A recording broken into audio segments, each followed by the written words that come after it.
Hi, everyone. This is Nicole. Thank you again for coming to New Jersey Films 82 podcast. It is very much appreciated.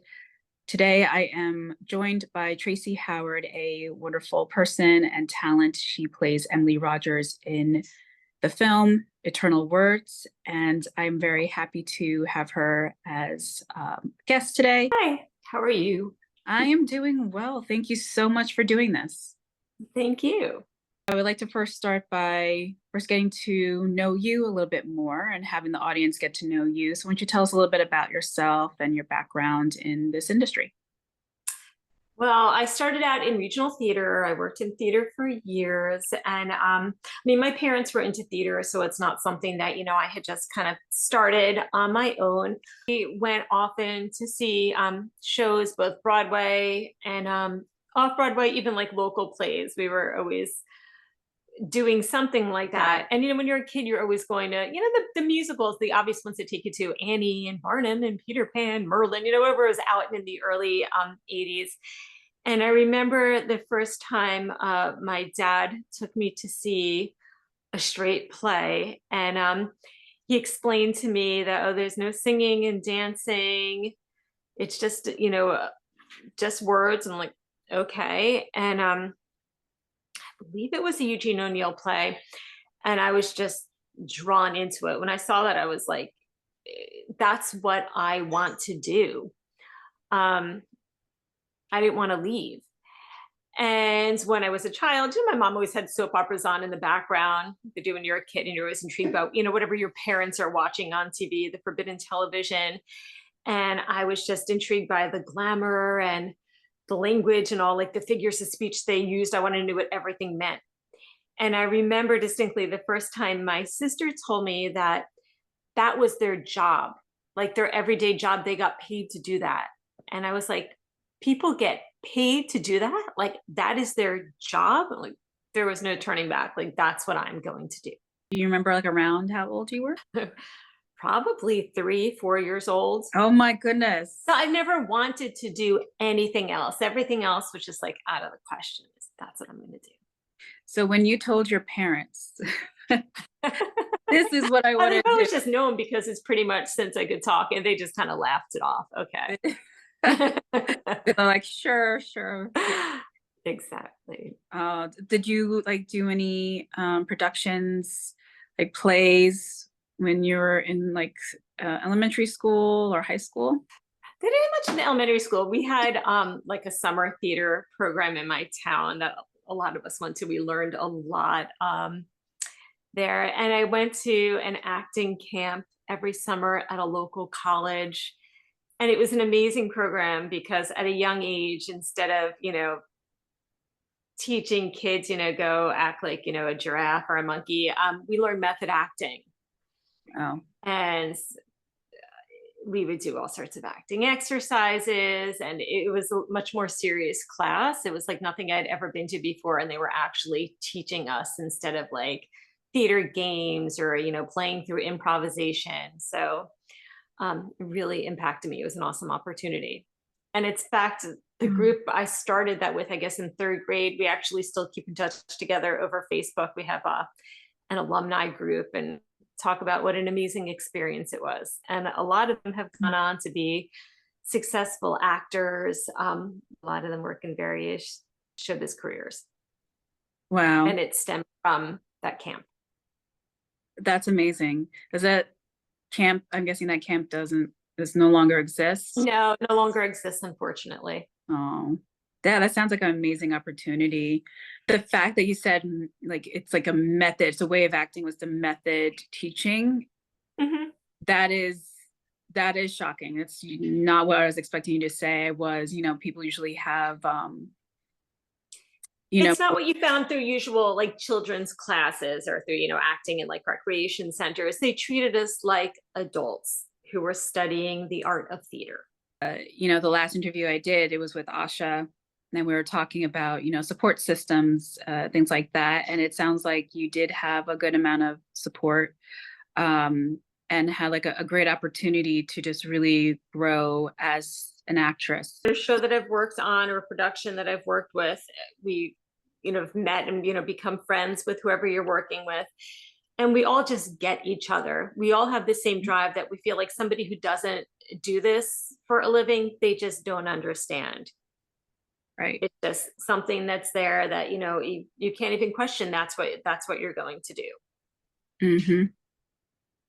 Yeah, I agree with that. Only you truly know Mhm. that this is for you, and you got to follow that. And I just hope that, they get the opportunity to explore that. I always knew since I remember anything that I had wanted to be an actress. I just wanted acting to be my job. I didn't want to be, big movie star, anything like that. I just liked doing character studies, reading scripts, memorizing scripts, and that's what, I always wanted to do.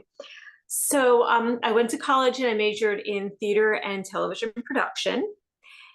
And throughout college, I still, continued to audition, did some commercial and some small film work, and landed a job right in TV production. I worked as an audience coordinator and a booking producer. And when that career came to an end, because the shows I had been with for a long time came to an end, I figured this was time to start pursuing what I've always wanted to do. And now I've gone more, full force into theater. I was teaching a college class over the summer, acting for the camera, and just practicing doing what I love.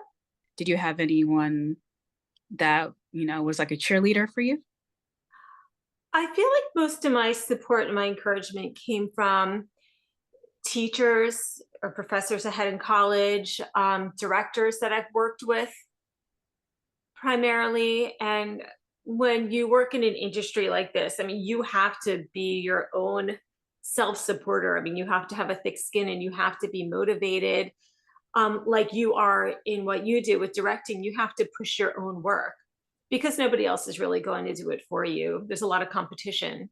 Yes, it's an industry where a lot of times you need to be your biggest supporter.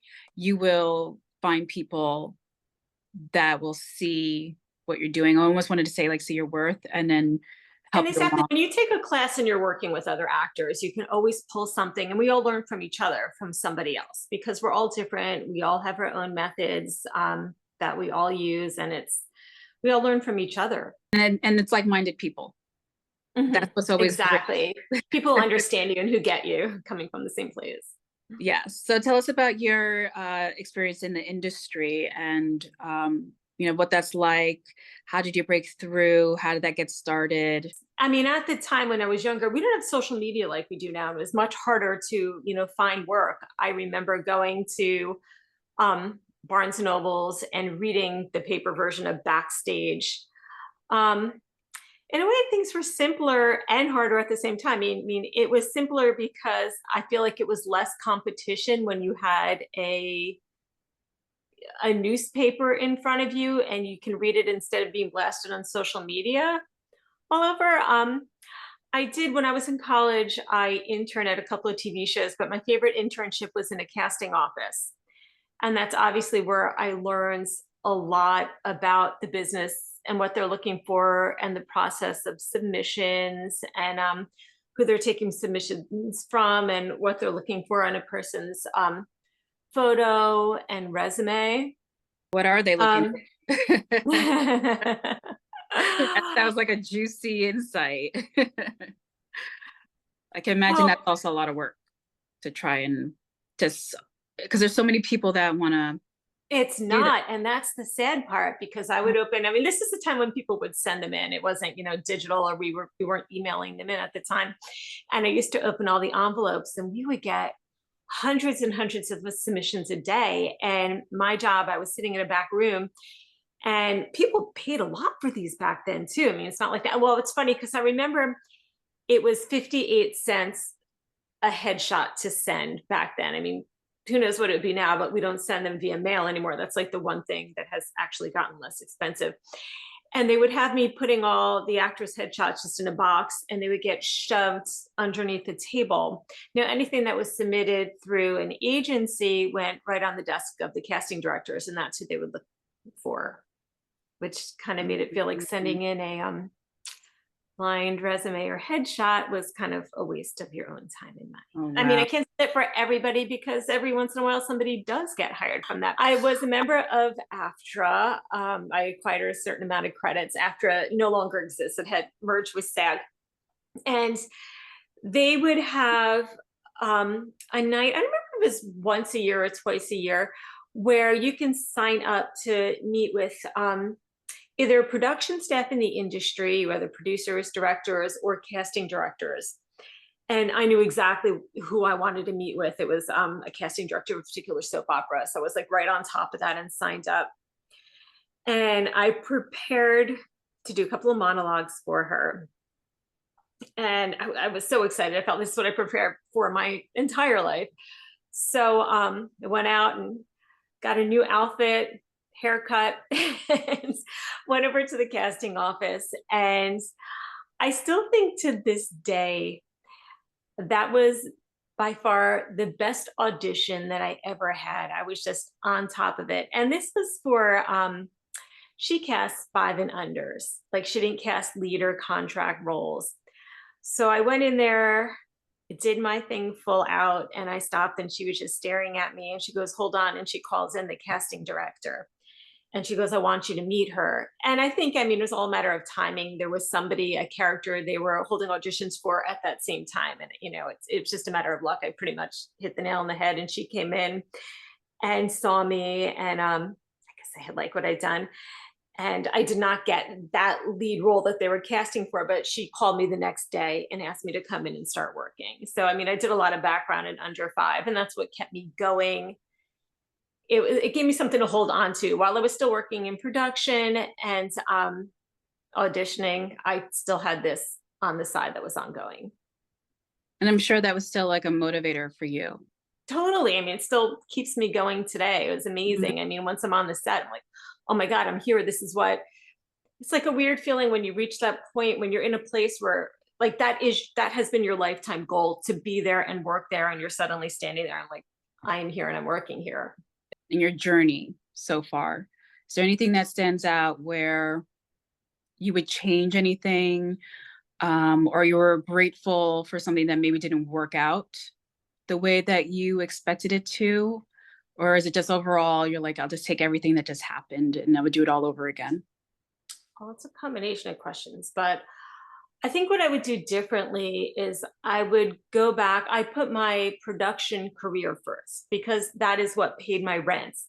And I think I would have gone back and I would have put more into my acting career than production. I mean, that was the logical thing to do because that's what supported me. But I feel like I skipped a big portion of my life when there was more opportunities. I had gone from auditioning for, you know, the young ingenue, had taken years off, and I came back and now I'm being cast as their mother. There was really no in between for me. I would have put more time into my acting career when I was younger. I mean, realistically, my production career was what was paying my bills, but I felt like I was postponing more of what I really wanted to do. And I let a lot of opportunities pass me by.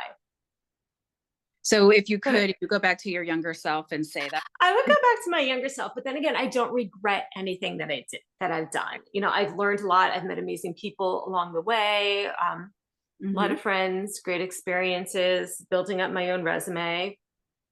Yeah, absolutely. That's where I think that's a very tricky question. And what you're saying is absolutely right, because then you would have missed all these other opportunities that came about because you took this path. Mhm. So I agree with you, even though at times it could have been hard. So let's get into Eternal Words that you starred in with Ike as your husband in this film. And for Eternal Words, you play Emily Rogers. What made you say yes to this project?